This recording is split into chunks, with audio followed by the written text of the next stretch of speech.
The need for more details, Jacob rushed out, his pulse pounding in his ears. The luxurious SUV sped through the busy streets of New York, but the noise, the hustle of the city, it all faded. The only thing that mattered was his daughter. When he arrived at the hospital, the chaos hit him like a tidal wave. The frantic pace of medical staff, the sterile antiseptic smell, the harsh bright lights. But through all of that, only one thought consumed him.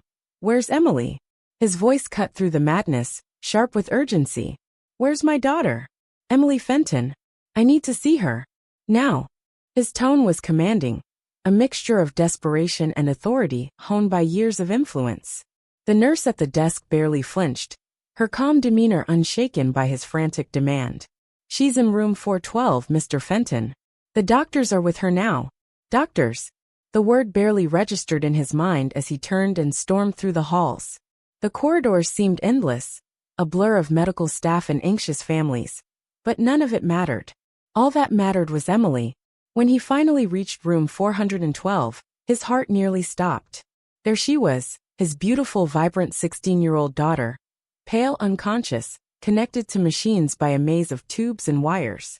The rhythmic beep of the heart monitor was the only sound offering him any relief, a sign that she was still there, still fighting. His breath came in short, painful bursts as he stepped closer, his mind spinning, his body frozen in helplessness. For the first time in his life, Jacob Fenton was powerless. Then his gaze landed on the man at the foot of her bed, Dr. Samuel Green. Calm, composed, his white coat pristine, a stethoscope draped around his neck as he reviewed a chart. Jacob's eyes narrowed instinctively, sizing him up. The man was tall, black, and had an air of quiet authority that immediately made Jacob uncomfortable. A black doctor? The thought was a sharp, unwelcome tug at the biases he had carried with him for far too long. The feeling was immediate, visceral. He couldn't help it. This man, this is who is treating my daughter? I'm Emily's father, Jacob said coldly, his tone as sharp as a knife. He ignored the doctor's outstretched hand, his eyes drilling into him. What's going on? What happened to my daughter? Dr. Green remained unfazed. His voice was steady, confident, unshaken. As he replied, Your daughter was in a car accident, Mr. Fenton. She's suffered a severe head injury and some internal trauma. We're closely monitoring her. But the next few hours are critical. Jacob's stomach twisted at the words critical and head injury. His mind was reeling. But one thought kept repeating itself. And you're the one treating her? Yes, Dr. Green replied, unwavering. I specialize in trauma cases like this, and I'm the lead physician on her care. Jacob's eyes flared with disbelief and suspicion. This man, he couldn't shake the feeling that something wasn't right. Wasn't there someone else? Anyone else? The doctor seemed to sense his unease but continued calmly. We've already performed initial scans and are stabilizing her condition. We'll need to watch for signs of swelling in the brain. It's imperative that we act quickly and precisely. Quickly and precisely. Jacob repeated those words, but his voice rose with anger. You're talking about my daughter's life here. I want the best care for her. Do you understand? Dr. Green met his gaze, unwavering. That's exactly what I intend to provide, Mr. Fenton. But Jacob wasn't so sure. The anger inside him boiled, and all his fears about his daughter's condition were somehow easier to channel into suspicion of this doctor. The ugly truth was he couldn't trust a black doctor to save his daughter. He'd never really thought about it before, but in that moment, it felt undeniable. I'm going to need a second opinion, Jacob said, his voice sharp. But the words were almost a reflex. This is my daughter. I won't take any chances.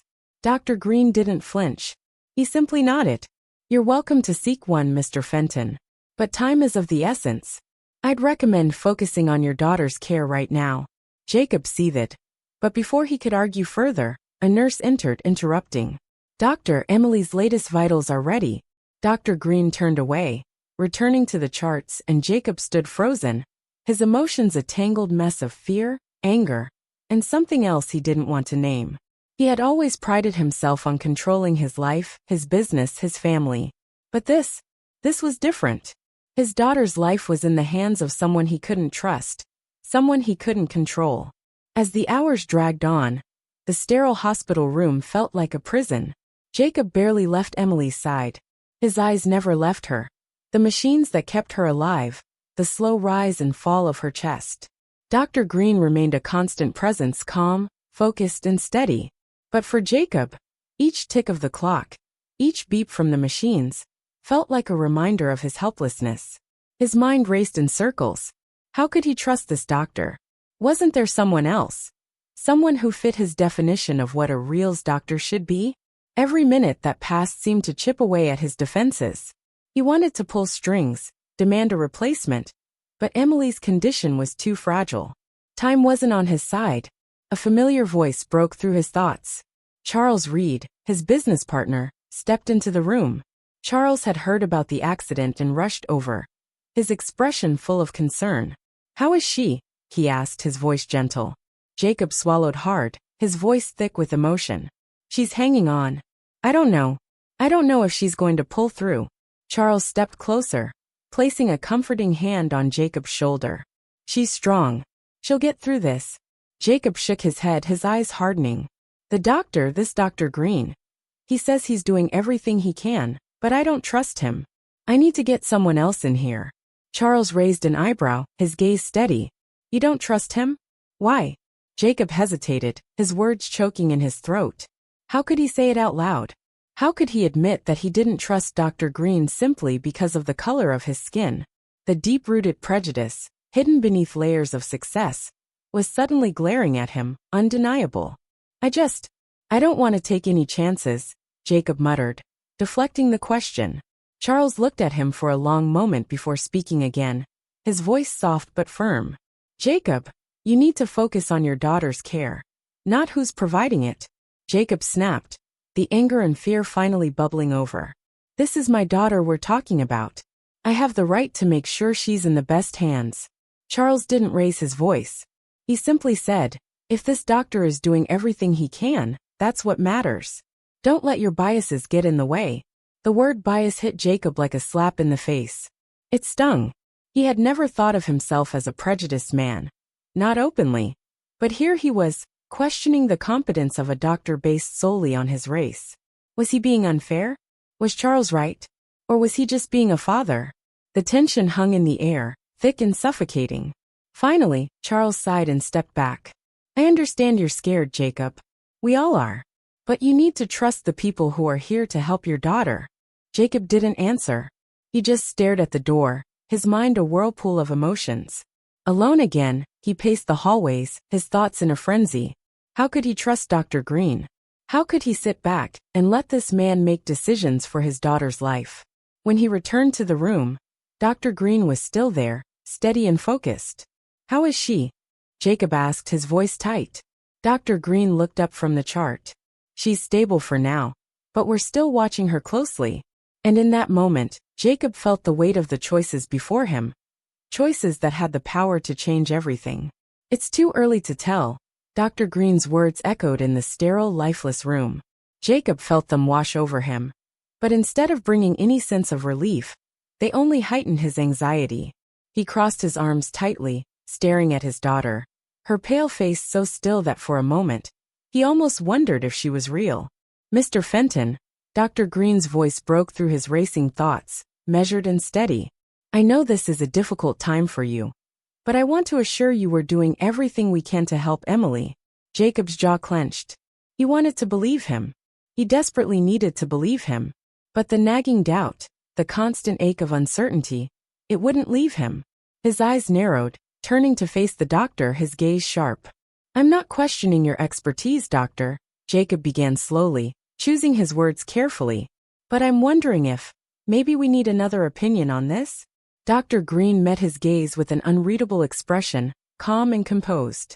"I understand your concern," he said, his voice soothing, as if trying to placate him. "You're her father, and it's natural to want the best care for her. But I believe that right now, the most important thing is to focus on her recovery." Jacob didn't respond. His thoughts were spinning in a whirlwind of fear, frustration, and confusion. There it was again, the calm, controlled tone of Dr. Green. How could the man remain so composed, so sure of himself, when everything around them was unraveling? How could he be so calm when Emily's life hung in the balance? But before Jacob could voice his doubts, The sudden blaring beep of an alarm sliced through the air. Both men spun toward the monitor, and Dr. Green's face shifted instantly from calm to focused. "Her oxygen levels are dropping," he said quickly, moving toward the bed with the precision of someone who had done this 1,000 times. "Call for a nurse." Panic surged through Jacob's chest as he watched the medical team spring into action. Everything happened so fast, too fast. Nurses rushed to adjust the machines, moving with frantic urgency, while Dr. Green barked orders with precision. Jacob felt paralyzed, his body frozen in place, unable to do a single thing but watch. "Is she?" Jacob began, but his voice caught in his throat. His heart pounded in his ears as he watched the monitor flicker and beep. The numbers, they were fluctuating so wildly, and Jacob, for the first time in his life, realized just how completely out of his depth he was.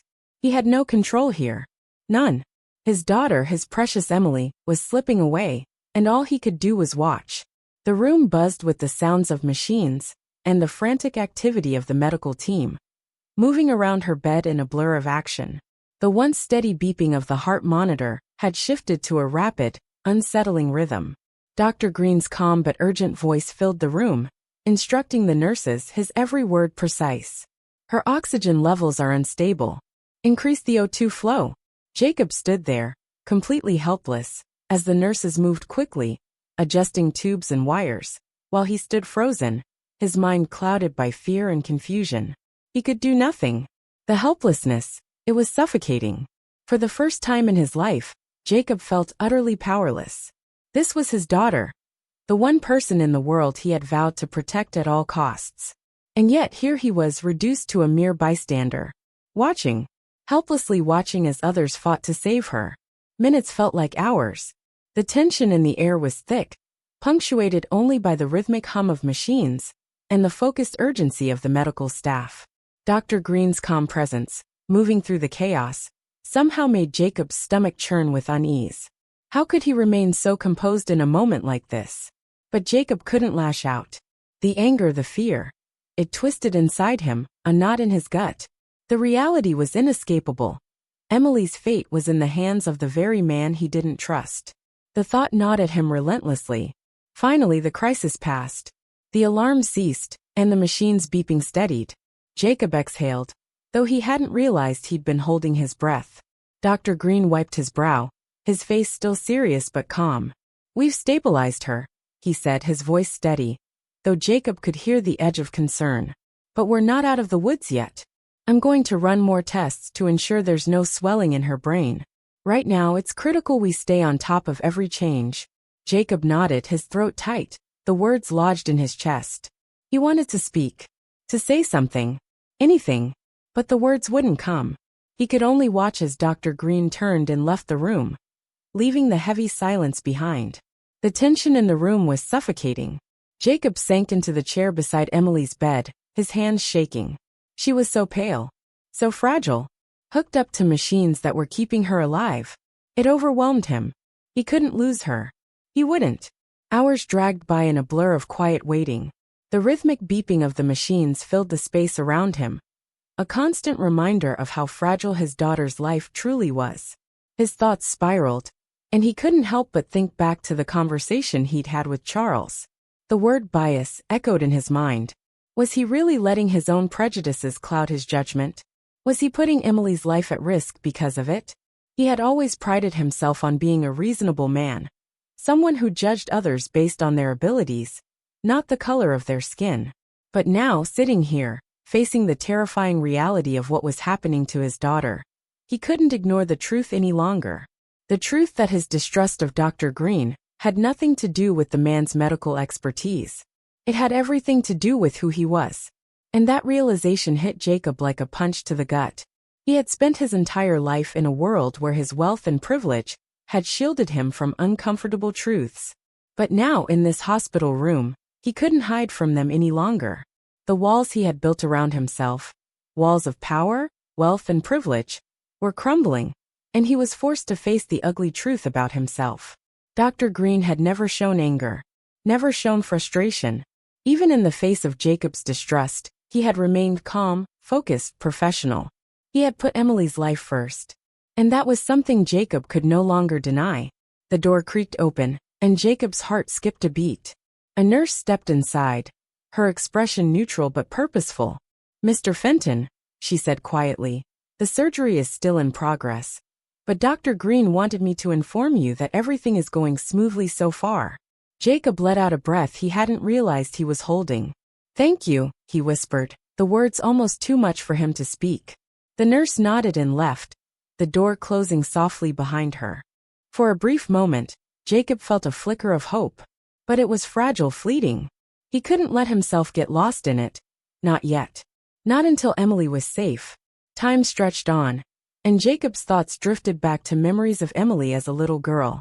He remembered the first time she had learned to ride a bike, wobbling down the driveway, determined and so full of life. He had been so proud of her, so sure that she would grow up strong, independent, and capable of anything. But now none of that mattered. None of his wealth. None of his privilege. The only thing that mattered, the only thing he cared about now was Emily, his daughter. The weight of Emily's future hung in the air like a storm, swirling with uncertainty and fear. Jacob's mind raced, every thought tangled with the dread of what lay ahead. How could he protect her now? All those plans, the dreams he had for her education, her career, her happiness, seemed to tremble on the brink of collapse.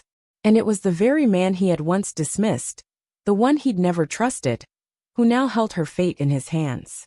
His thoughts turned inward, back to the moments before the surgery, when Dr. Green had walked in calm, composed, utterly sure of himself. Jacob, gripped by fear and prejudice, had mistaken that calmness for indifference. How could he have been so wrong? How could he have believed that the very man who now held his daughter's life in his hands was cold, uncaring?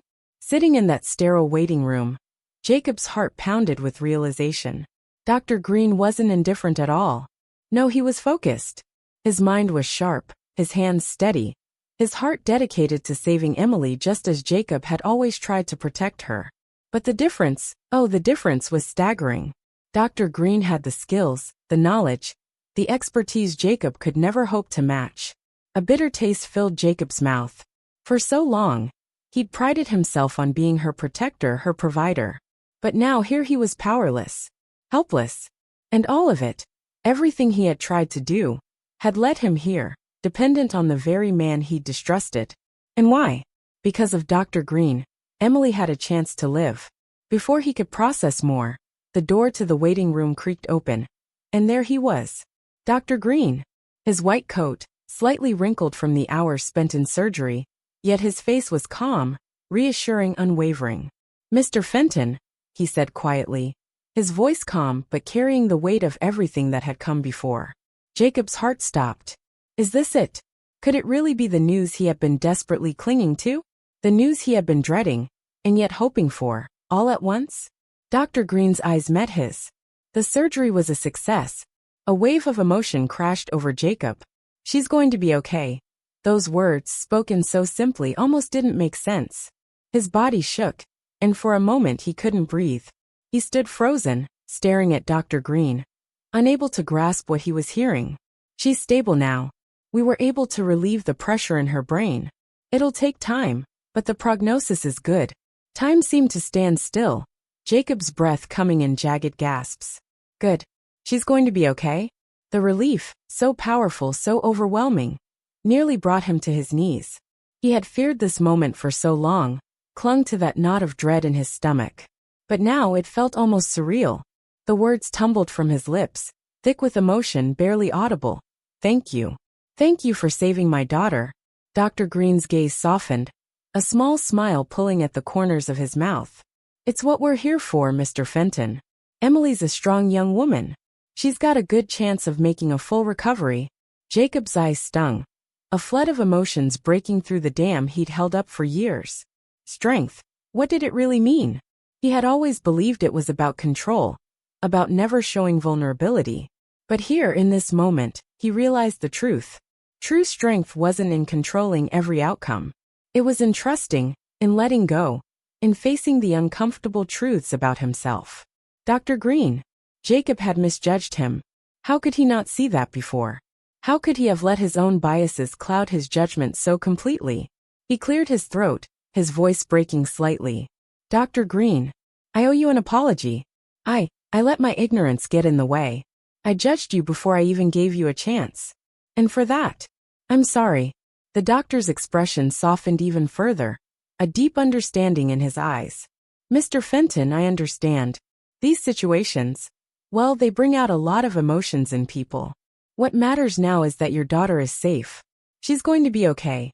Jacob nodded, swallowing the lump in his throat. I was wrong. And I see that now. Dr. Green's smile was small but genuine. Thank you. I appreciate that. But the most important thing right now is that Emily recovers. Jacob took a deep breath, letting the weight of the moment settle in. He couldn't undo what he had done, the judgments he had passed. But at last he had seen the truth. It was a start, and that for the first time in a long time, brought him peace. As the days passed, Emily's condition slowly improved. The swelling in her brain subsided, and she began to regain consciousness, slowly, surely, but undeniably. Jacob stayed by her side, unwavering, grateful. Every time Dr. Green entered the room to check on her, Jacob's respect for the man grew. The expertise, the compassion, the dedication. It wasn't just about saving a life.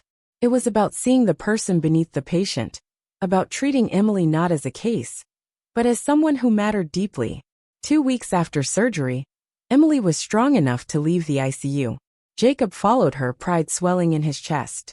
She was improving, gaining strength with every step. The new room was brighter, filled with sunlight streaming through a large window that overlooked the city. Emily smiled faintly, her gaze drifting toward the view. Look at that view, she murmured. It's beautiful. Jacob stood beside her, his hand resting on the bed's railing, unable to look away from her. Not as beautiful as seeing you getting better, he said, his voice thick with emotion. Emily smiled back weakly, her eyes shimmering with tears. Thanks for staying with me, Dad. Jacob's throat tightened. Staying with her? Wasn't that what he had always done? But now, in the quiet of this hospital room, he realized it wasn't just about being there physically. It wasn't about providing every material thing she needed. It was about being there, truly being there, emotionally, vulnerably, honestly. And that realization filled him with a humility he had never known. He had almost let his ignorance stand in the way of the one thing that truly mattered, her life. But now, for the first time, he understood what it meant to be a father truly. Later, as Emily slept, Jacob stepped out into the hallway to clear his mind. His thoughts whirled, full of everything that had happened, everything he had learned. And then, as if summoned, Dr. Green appeared. His ever-calm demeanor never wavered. Mr. Fenton, the doctor said, his voice as steady as ever. I was just coming to check on Emily. Jacob nodded, offering a soft smile. She's doing well. Better every day. Thanks to you. Dr. Green gave a modest nod. She's made remarkable progress. I'm confident she'll continue to improve. A moment of silence passed before Jacob took a deep breath. Dr. Green, I need to say this. I've been thinking about everything, about how I acted, how I judged you without even realizing it. Dr. Green met his gaze, his expression neutral but kind. I was wrong, Jacob continued, his voice steady but full of sincerity. I let my own prejudices cloud what truly mattered, Emily's health. You saved her life. And for that, I'll be forever grateful.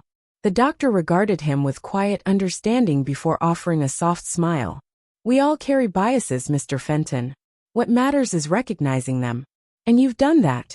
Jacob nodded, a sense of clarity settling over him. I'm trying. And I hope to be better. Not just for Emily but for myself. Dr. Green extended his hand and Jacob took it, firmly, sincerely. It was a moment of connection, an unspoken understanding passing between them. As the weeks turned into months, Emily made a full recovery. Jacob watched her strength return, bit by bit, her spirit undiminished. She was the same determined young woman she had always been. Only now he saw her with new eyes. The hospital experience had changed him, in ways he hadn't expected. It wasn't just about learning to trust others. It was about facing the parts of himself he'd long avoided. One day, as they walked through Central Park, Emily's laughter echoing in the air, Jacob realized that the past few months had given him a second chance. A chance not just with Emily, but with himself. And he wouldn't waste it. You okay, Dad? Emily asked, glancing up at him, a playful smile tugging at her lips. Jacob smiled back, his heart full. I'm okay, he said softly, his voice full of gratitude. Just thinking about how lucky I am to have you. She rolled her eyes, laughing. Well, I guess you're pretty lucky. Jacob chuckled, his heart swelling with love. More than you know, sweetheart. More than you know. And as they continued to walk side by side, the future stretched before them, bright, hopeful, and free of the shadows of the past.